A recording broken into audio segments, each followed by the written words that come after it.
Assalamualaikum warahmatullahi wabarakatuh. Yang terhormat kepada Ibu Asih Prasintias, selaku dosen mengampu dari mata kuliah konservasi ekosistem dan keanekaragaman hayati. Di sini kami kelompok 7 akan mempresentasikan karya tulis ilmiah kami yang berjudul Analisis Cost and Benefit Usaha Penyewaan Kapal Wisata Mangrove di Teluk Seribu, Kelurahan Manggar Baru. Adapun anggota kami yaitu Abis Maulana, Dewan Triganis, dan juga Ren Samia. Adapun alat pembahasan kami yaitu pendahuluan metodologi, hasil pembahasan, dan juga penutup. Dimulai dari pendahuluan, selanjutnya kawasan hutan mangrove Teluk Seribu ini merupakan salah satu area hutan mangrove yang ada di kota Balikpapan, itu di sebelah timur kota Balikpapan.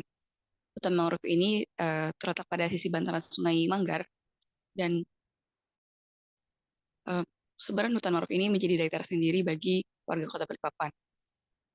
Kemudian untuk menuju akses pada hutan mangrove ini, ada perkampungan warna-warni, yaitu menjadi akses utama untuk menuju hutan mangrove, yaitu menuju susur sungai hutan mangrove itu sendiri.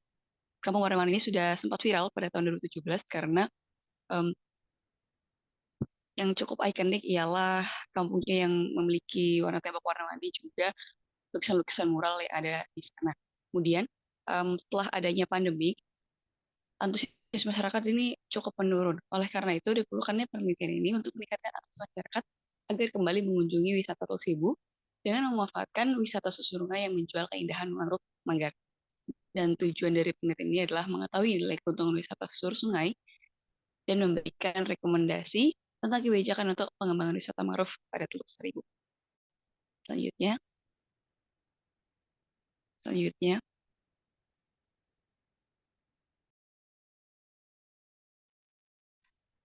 Baik, untuk selanjutnya adalah metode, di mana yang pertama lokasi. Lokasinya ini berada di kawasan mangrove di sekitar Teluk Seribu, Kelurahan Manggarsari, Balikpapan Timur. Kemudian untuk pengumpulan data, itu ada yang pertama data primer, data-data kondisi fisik kawasan kawasan mangrove-nya. Baru data sekunder itu dari jurnal, buku internet, majalah, hasil wawancara dengan nelayan maupun pemilik kapal, dan juga dari penelitian sebelumnya mendukung data penelitian ini. Untuk metode analisis itu dalam pengolahan data dilakukan analisis cost benefit berdasarkan perhitungan rencana pemasukan, biaya operasional yang meliputi biaya anak buah kapal, biaya pembekalan, biaya perawatan, dan lain-lain, dan juga biaya perjalanannya. Dalam tahap ini lakukan analisa data terhadap hasil perhitungan rencana pemasukan. Kemudian untuk analisa data dilakukan dengan beberapa metode yang telah ditetapkan, yaitu analisis cost benefit dan pemberian rekomendasi untuk kebijakan pengembangan kawasan wisata mangrove.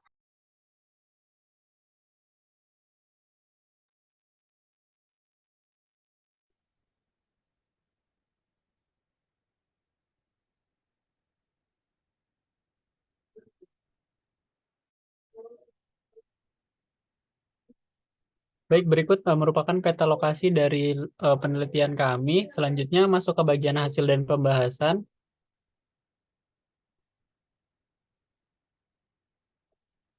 Baik, untuk peluang pemasaran sendiri, hutan mangrove pada Kelurahan Manggar sendiri ini merupakan salah satu dari hutan mangrove yang ada di Kota Balikpapan, di mana terletak pada aliran Sungai Manggar. Teluk Seribu merupakan salah satu akses menuju kawasan hutan mangrove dengan menggunakan moda transportasi laut berupa perahu nelayan. Teluk Seribu sendiri merupakan salah satu destinasi wisata berupa kawasan pesisir sungai dengan permukiman bertemakan kampung warna-warni.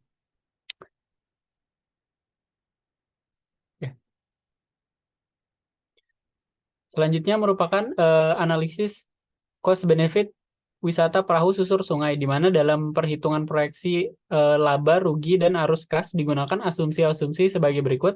Umur teknis, ekonomis usaha adalah 10 tahun operasi kapal, kemudian perencanaan jumlah trip kapal, anggapan sebulan 20 kali trip, maka dalam 1 tahun minimal sekitar 120 kali trip. Kemudian yang ketiga, biaya operasional kapal biaya.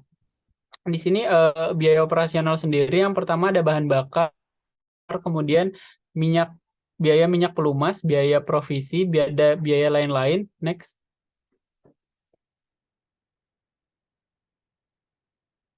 Kemudian ada total biaya operasional sendiri. Selanjutnya ada pendapatan dan bagi hasil. Next. Adapun rekomendasi dari pengembangan wisata mangrove Teluk Seribu ini, yang pertama ada pengembangan kawasan hutan mangrove menjadi kawasan konservasi edukasi wisata. Pada program ini berupa penawaran paket trip susur sungai ke kawasan hutan mangrove dengan berbagai bundling paket dengan memanfaatkan keberadaan kawasan hutan mangrove yang masih asri oleh berbagai jenis flora dan fauna endemik Kalimantan. Kemudian yang kedua ada penyediaan sarana prasarana pendukung kegiatan. Program ini berupa pembangunan jalan berupa jogging track sebagai prasarana penghubung pada kawasan mangrove, menara pantau sebagai sarana untuk mengamati hewan, tanda marking pada tepian sungai sebagai titik-titik daya tarik sisir sungai, kemudian penambahan papan informasi jenis tanaman dan hewan yang dapat ditemui pada ODTW. Kemudian yang ketiga ada branding kegiatan wisata mangrove Teluk Seribu. Program ini dapat berupa pembuatan akun media sosial, manajemen akun media sosial, kemudian akun media sosial ini digunakan sebagai sarana interaksi pengelola dengan target wisatawan. Program ini direkomendasikan dengan tujuan sebagai strategi menarik wisatawan untuk datang, serta menghimpun kritik dan masukan dari wisatawan untuk selanjutnya digunakan sebagai dasar konsep pengembangan selanjutnya. Dan yang terakhir, dukungan pemerintah. Dalam mengoptimalkan pelestarian dan pengembangan kawasan, pemerintah daerah perlu untuk mengalokasikan dana yang cukup untuk pengembangan pariwisata yang merupakan sektor unggulan. Dengan melakukan koordinasi dengan stakeholder, mendorong pengelolaan usaha objek dan daya tarik wisata atau atraksi wisata yang berbasis masyarakat. Kemudian pemerintah perlu menjalin kerjasama yang lebih baik dan berkelanjutan dengan pihak-pihak yang kompeten dan berpengalaman di bidang pariwisata. Next. Adapun kesimpulan dari penelitian kami sendiri, yang pertama itu hutan mangrove merupakan salah satu dari banyaknya ekosistem unik dengan kekayaan sumber daya hayati. Salah satu hutan mangrove yang ada di Kota Balikpapan terletak di tepian Sungai Manggar, Kelurahan Manggar Baru, memiliki potensi sumber daya alam yang dapat dimanfaatkan berupa daya tarik wisata alam.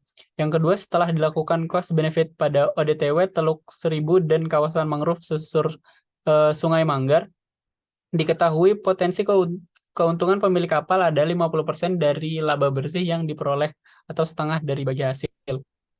Kemudian yang ketiga, adapun rekomendasi yang dapat diberikan tim peneliti berupa pengembangan kawasan hutan mangrove menjadi kawasan konservasi, edukasi wisata, kemudian penyediaan sarana prasarana pendukung kegiatan wisata, branding kegiatan wisata mangrove Teluk Seribu, serta dukungan pemerintah dalam proses pengembangan objek wisata mangrove di Teluk Seribu, Kelurahan Manggar Baru. Next.